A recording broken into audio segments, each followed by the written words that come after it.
In recent months, private negotiations between the world's biggest bookstore, Amazon, and one of the world's biggest publishers, Hachette, have turned into a public slanging match.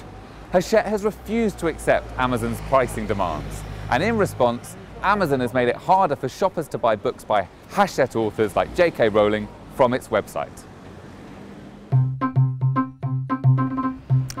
Amazon says ebooks are too expensive. It wants nearly all of them to cost $9.99 or less in the United States because the costs of production and distribution are much less. But publishers say they need to charge more for best-selling titles to cover the cost of discovering authors and marketing their books. They also say there's little evidence that overall revenues would increase if ebooks were cheaper. We take authors and we look at their intellectual capital and we think to ourselves, how can we make this attractive for them as far as the consumer is concerned?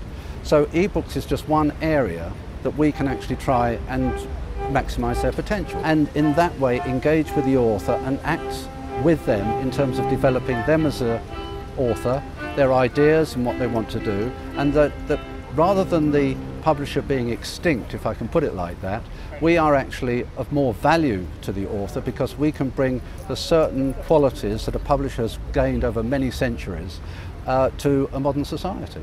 I think in terms of whether a book should cost more if it's a physical book or an ebook, I think everyone recognises that there's some, there should be some discounting on the face of the fact that there is not a physical copy, there's no delivery, there are no physical costs in that sense.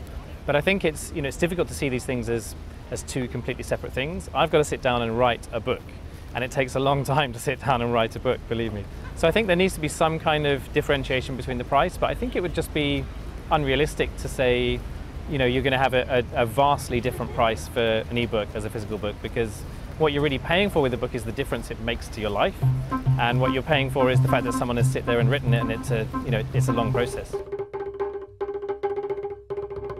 In the Amazon versus Hachette case, the publisher claims the real motivation of the e-commerce giant is to gain market share. Amazon already accounts for about 1/3 of US book sales, and it is making life harder for other booksellers by selling many titles at below cost price. It will be among the primary beneficiaries of cheaper ebooks because its business is more digitally focused.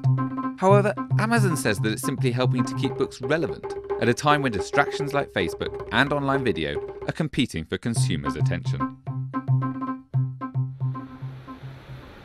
Amazon has built the world's biggest bookstore through low prices, high stock, and slick distribution. But critics say it doesn't understand how books are produced or why readers love them. What's interesting about this debate is it doesn't actually address a very, very core issue here, which is that Amazon has no real solution for discovery in books. And discovery in books is a really important factor in all of this because it's exactly what every consumer needs. They need an environment to discover new books, new authors, and take them on a journey in their book buying and book reading life. That's what good bookshops do, but it's not actually what Amazon does. What Amazon does is provide the perfect solution if you know in advance what you want. And that's why it creates such big bestsellers and also supports the long tail of sellers. But what it doesn't do is support the middle in publishing, the mid-selling titles that good bookshops merchandise and sell really well. And that is a very profitable part of the market from a publisher's perspective. Publishers may have the upper hand when it comes to finding and nurturing talent, but a perceived lack of innovative thinking and a skepticism of new technologies may yet be their downfall. Ultimately, as in all commercial negotiations, it may come down less to who is right and more to who blinks first. Henry Mance, Financial Times, London.